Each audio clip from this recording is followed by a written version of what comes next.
What is going on, ladies and gentlemen? Welcome back to another sick and lit edition of WrestleShade, the natural selection. Period. We're back in the building tonight to talk about Rikishi. Father Kishi, bitch. Okay, period. He's big mad. He's mad boots over his son's loss of the world title. Oh my God, bitch. He's bashing creative. He's going on rants. He's going on tyrants, bitch. Okay, talking about WWE, TKO, and the role they have played in his son's demise, bitch. Okay, period. Funny to me, though, he does not have the same energy for all of his sons and the rest of the Samoan family. The people say it's kind of giving favorites here, but we're going to dig into this. Okay, period. I'm going to let you guys know what the people have been saying online. Okay, of course, I'm going to put my 2 cents in. And then I want to hear from you guys in the comment section below. Definitely don't forget to like, share, and subscribe to the madness, to the shade. Okay, period. And let's go ahead and get into it. Now, we all know Rikishi, okay, he is not one to hold back his thoughts, okay? He's definitely going to express himself on a podcast and or on a tweet, bitch, period. Rikishi has said that he is, indeed, mad about the fact that his son has lost the belt to Gunther once again, bitch. Mind y'all, okay, this same thing happened to Jey in regards to the Intercontinental Championship, okay? And Rikishi still was not satisfied with that. Although this same scenario is replaying, but it's just with the world title now. Rikishi has expressed that, yes, bitch, he is mad, bitch, and he is going to express himself as he has the right to do. We get that, but damn. Anyway, Rikishi went on to congratulate Gunther and says that, you know, he doesn't have a problem with Gunther. He's not mad at Gunther per se. And it's just like, okay, what type of position is that to put Gunther in? Should Gunther say, oh, well, you know what? Rikishi's right. I don't deserve the belt. You know, we're just going to let Jey continue to have the... It's like, no. But the thing is, there's a lot of speculation surrounding this whole thing. Okay, we're talking about Triple H and his racism possibly being a thing here. We're talking about the alleged snatching of the belt just to put on Goldberg, and or that just so Goldberg could come back, have a match, get a coin, and ride off in the sunset again. And then too is the whole thing of there's speculation that TKO, Triple H, the board as a whole did not really have any plans for Jey USO to even have the belt for 51 days. God, today it's alleged that the reign was even shorter than this. That this was just a whole kind of like a whole type of thing drummed up by the WWE universe, and for a period here they had to go along with it. Okay, that's at least what Wrestle Talk and other syndicates report. Okay, they're reporting that Triple H and others on these boards were saying that this reign was not even supposed to be this long to begin with. So it's a lot of things here. But as I was saying, Rikishi, you know, let the WWE universe know that he was not mad at Gunther per se, but he was definitely upset about the situation. 51 days was all we got. You know, Rikishi talked about his son's merch sales. He talked about the crowd participation. He talked about the sponsorships and the upcoming deals and everything that him, his son, and all of the other Samoans have done, honey. Okay, period. Rikishi asked, what is it about my son? What is it about my son? I just don't get it. Why can't they let Jey be great? Okay, period. Would they have snatched the belt from John Cena? Would they have done this to The Undertaker? Rikishi said him and his family have given wrestling and the WWE 70 to 75 plus years of bloodline fabulosity. Okay, period. The Samoans have given their blood, sweat, and tears and ulafalas, okay, to the WWE and the universe. And this is the things they get. And for me, it's just giving Rikishi, dude, have you not seen what's been happening in wrestling? Okay, between the Samoans and the Latinos, baby, you guys have been running wrestling for at least the last 10 years. Okay, what? It's like every Samoan known to man has a spot either on Monday Night Raw and or SmackDown. Okay, Jey Uso has been in the main event for quite some time, bitch. Roman Reigns, The Rock, and his vest. Okay, period, bitch. Like, girl. Anyway. Rikishi brought up SummerSlam. He brought up the fact that he was not all that happy yet and still about Jey hooking up with mommy and that whole storyline, okay? Rikishi says that him and his family find solutions, not excuses. And I'm just like, bitch, snatch my edges, bitch. Okay, period. His entire family, okay? It's just like, Rikishi, do you want the entire family to be over? Okay, period. Like, is everybody in the family supposed to have a belt around their waist? Okay, it's like, bitch, do you want all of your sons to be world heavyweight champions all at the same time? It's given, like, okay, like, it's a whole thing here. Okay, period. And I can see why some people are, like, kind of standing back and just, like, scratching their heads as to, like, why Rikishi is going so hard for Jey, and he has quite possibly never went this hard for Jimmy and or Solo for that matter. Anyway, Rikishi say, look at the stats. Look at the revenue. We're filling seats arena to arena, bitch. Okay, he says the Samoans have carried the WWE on their backs, bitch. Okay, period. And I mean, I guess he do have a right to say this because WWE, when you slap other races and you slap other cultures in the face and you really don't let them do nothing and you let one or two cultures run with the whole gambit, okay, they can hold this over your head, and this is the type of things that they can say. But then again, I truly feel like too, this is Rikishi's wake-up call, okay, period, because I've never heard Rikishi go up like this for any other space, place, and or race of people. Like, I really never heard him go that hard for Kofi Kingston when this happened to Kofi Kingston. I don't know. Somebody give me a tweet or somebody give me something. Somebody, turn back the hands of time and produce something for me.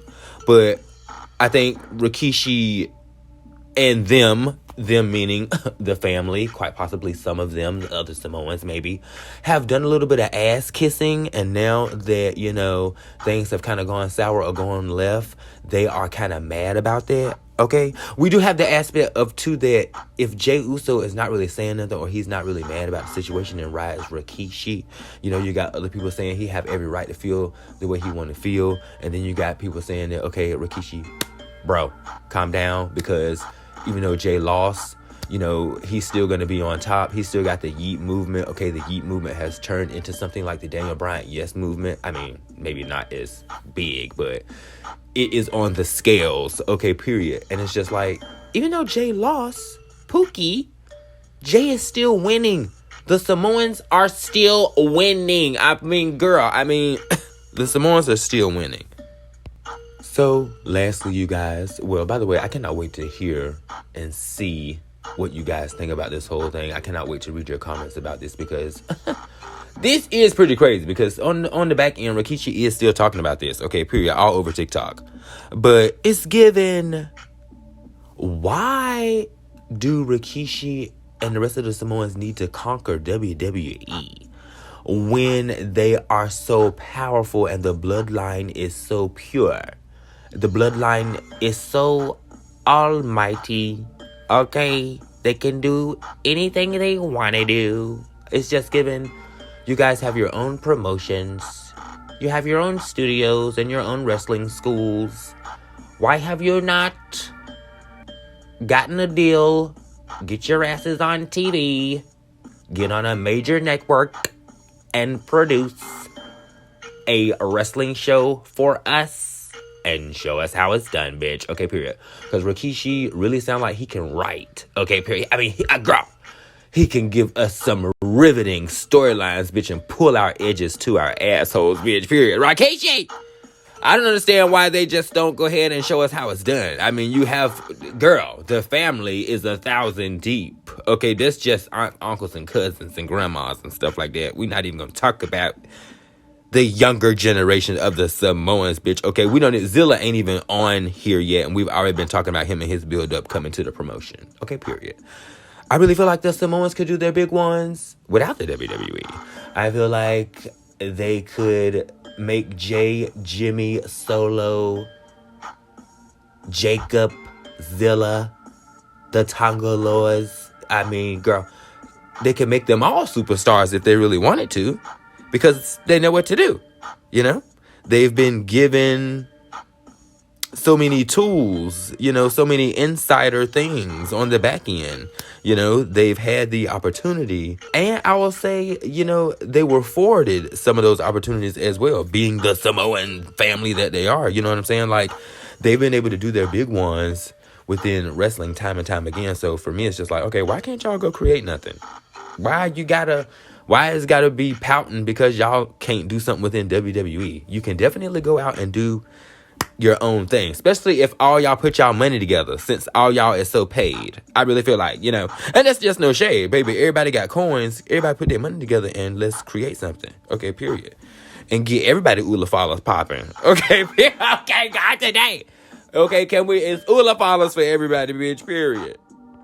It's also given a little bit too. It's like, even though we was like cheering for Jey and we're here for Jey and we still champion behind Jey, even though he don't have the belt no more, but a lot of his real fans, you know, and a lot of haters were mixed in this as well, but a lot of the WWE universe were still yeeting, but they were also calling out how WWE creative maybe was kind of like making Jey still look mid. A lot of people were pointing out that Jey was still giving off mid card, that it still wasn't the best that could be done with him.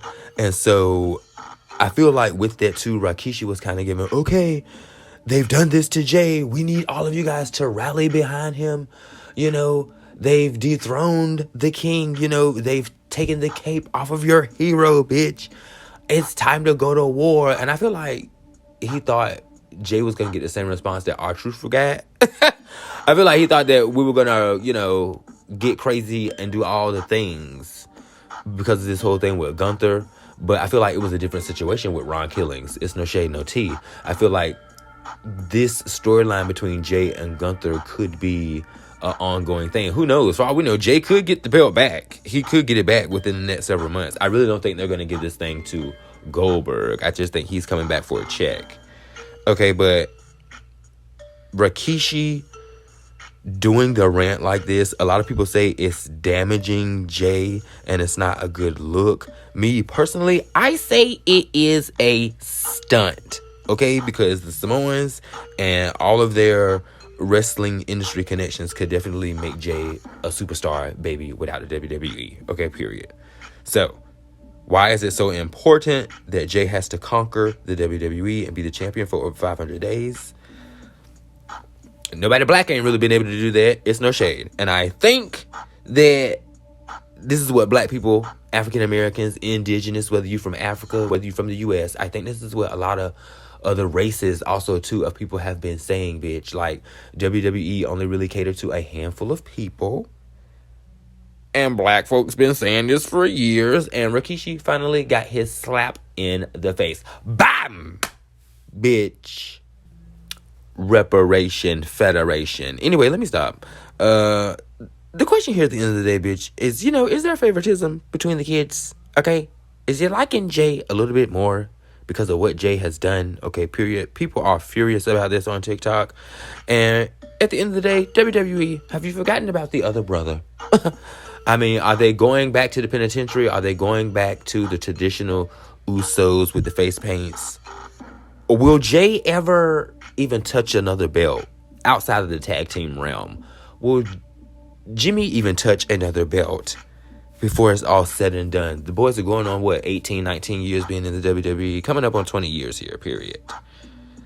And so, don't get me wrong, I can see why Rikishi has a concern. But at the end of the day, it's just like, dude, it's not like the Usos have not won within the WWE. It's not like they're still winning. And as far as the Samoans as a race, as far as Samoans as, a culture within wrestling, the Samoans have been doing their big ones for a very, very long time. Now, if the Samoans and or Rikishi and them feel like there's a little bit of racism within wrestling, That is a different topic, but it's probably a topic Rikishi won't really talk about all too much, because he might want to hold his place, the spot that they do have within the wrestling world. There's probably another video as well. But anyway, definitely hit me up in the comment section below. Don't forget to like, share, and subscribe to the channel. Subscribe to the shade. Subscribe to the madness. Okay, period. Hit that bell notification to be updated and notified on when I upload more content such as this. And I'll see you guys in the next one. And now that I'm thinking about this, it's just like,